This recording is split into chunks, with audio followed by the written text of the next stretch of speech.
on the principles of prayer, because it didn't finish there whenever Jesus talked about prayer and fasting that we talked about yesterday. The question now we have to ask ourselves, what next? Because it didn't finish there. Jesus taught his disciples how to pray. So what happened next? In Acts chapter 1, we see that Jesus told them to wait in Jerusalem until you be endued with power from on high. You see, Jesus was saying, I've given you the principles. Now I want to give you the power to put them to work. And this is where it gets exciting, because I don't know about you, but I've always found I can know a lot of things in theory, but it doesn't help me put them into practice. You can have all the ingredients to make a lovely meal, but if there's no power to run that cooker or that oven, you don't have anything. You have all the ingredients, you know how to do it, but if there's no power, what can you do with them? It's just head knowledge. But God didn't give us head knowledge. His word is live, and it's alive in us. It's living. It's precious. It's powerful. It's mighty. It's the power of God is awesome. Amen. Jesus continued. He told them not only to wait to be empowered with power from on high, or endued with power from on high, but he said, after that the Holy Ghost has come upon you, you will receive power to be my witnesses. And that is so important. I don't know about you, but I need the power. I need more than just head knowledge. I need something that is like dynamite. It's powerful, it's on fire, and it cannot be stopped. And Jesus promised, he told them to wait in Jerusalem. And this, for the Spirit of God that was promised that would come. Remember, from John the Baptist came, he said that Jesus is the one who will baptize, not just in water, but he will baptize you in the Holy Ghost and fire. And that's what the disciples were waiting. Later we see that they continued to live that lifestyle that Jesus had taught, a lifestyle that was filled with the Holy Spirit, working the signs and wonders. They were praying, they were fasting, they were working the Word of God in their lives and everywhere they went. They were preaching the gospel everywhere as Jesus taught them. And we are to follow in those same examples that were given. We are to continue the same work, just like the early disciples. They continued the work of Jesus. They continued the work that Jesus had begun. And we are now, in this generation, continuing the work that he has done through prayer and through the power of the Holy Spirit. The disciples had to wait for the Holy Spirit because he had not yet been given. But we are not living in that day. He has been given, and he is there for it is the promise of the Father to everyone who believes. This is why Jesus came. Because God desired to live in his people, to walk with them, talk with them. But we were unclean vessels. The Spirit of God could not come and dwell in us. We would be unclean temples that God could not dwell in. But through Jesus Christ, through the blood that he shed, it's much more than just being saved so that we out of hell and that we can go to heaven. Much more than that.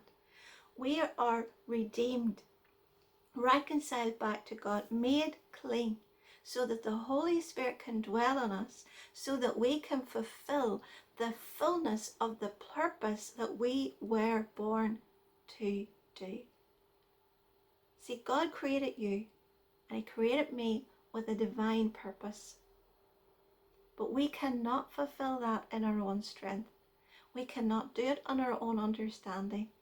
Only through the blood of Jesus, being cleansed, being free, being set free from our past, being redeemed back to God, and receiving his gift of salvation in fullness.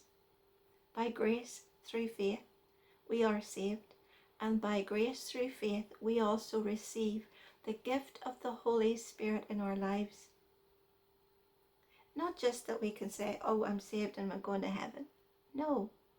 To be filled with the joy, to be filled with revelation. Remember, it was the Holy Spirit who inspired the Word of God to be written.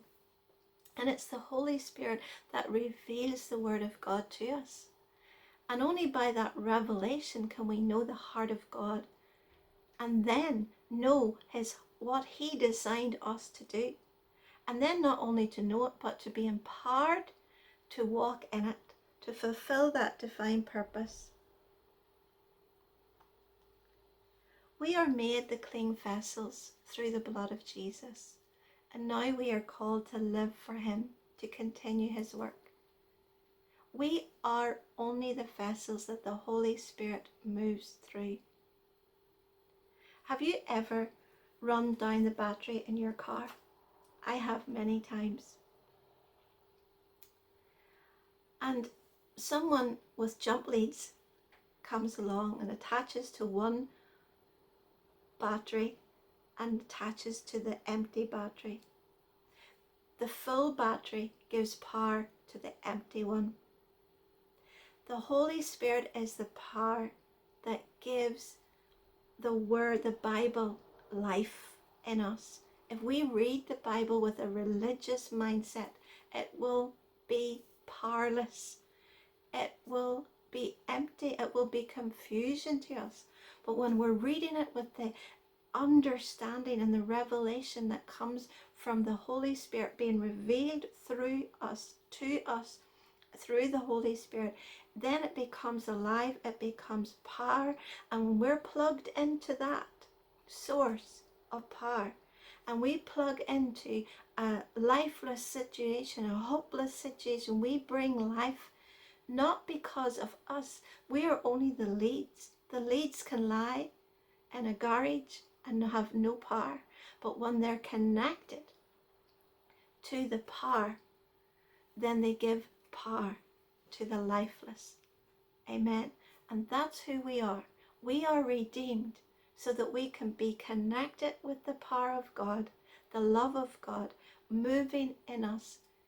We cannot even love others truly without the power of the Holy Spirit in our hearts, because it's the love of God that is shed abroad in our hearts that enables us to love and to worship, to live and to praise God in every area of our lives. So I ask you today, like Paul asked the men that he met on the way. I'm not sure what chapter it is, but it's in Acts. And he said, have you received the Holy Spirit since you believed? And they said, we haven't even heard there is such a thing. And maybe that's you today, but I'm asking you the question today. Have you received the gift of the Holy Spirit since you believed? Now I know there are many opposition to this. There is more opposition to this principle or this gift than there is to the gift of salvation. But I ask you today, as you go before the Lord, if you're honest and if you really desire to fulfill the plan and purpose that God has for you, then I ask you to ask Father God to show you the truth, to reveal to you what Acts chapter 1 and chapter 2 is all about. Set aside what man says. Set aside doctrines and traditions, fear, unbelief, because if it's in the Word, then it's important. So I just ask you today, simply ask Father God to reveal to you the truth about this gift of the Holy Spirit. And I pray for you today, as you received Christ by grace through faith. The Bible says, so walk in him. We receive every gift from Father God the same way, through grace, by grace, through faith. We believe in our hearts and we confess with our mouths. If you want to be filled with the Holy Spirit and you want to receive this gift that comes from God, the life of God made alive in you, then the same way you received Christ, receive the Holy Spirit today. Simply pray, Father God, I thank you that you sent your Son to set me free, to make me clean.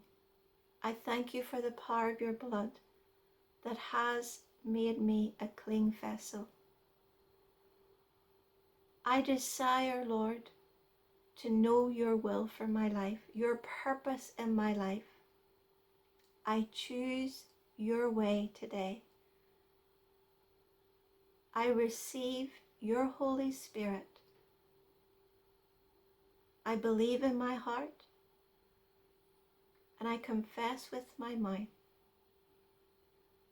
that you are the giver of life.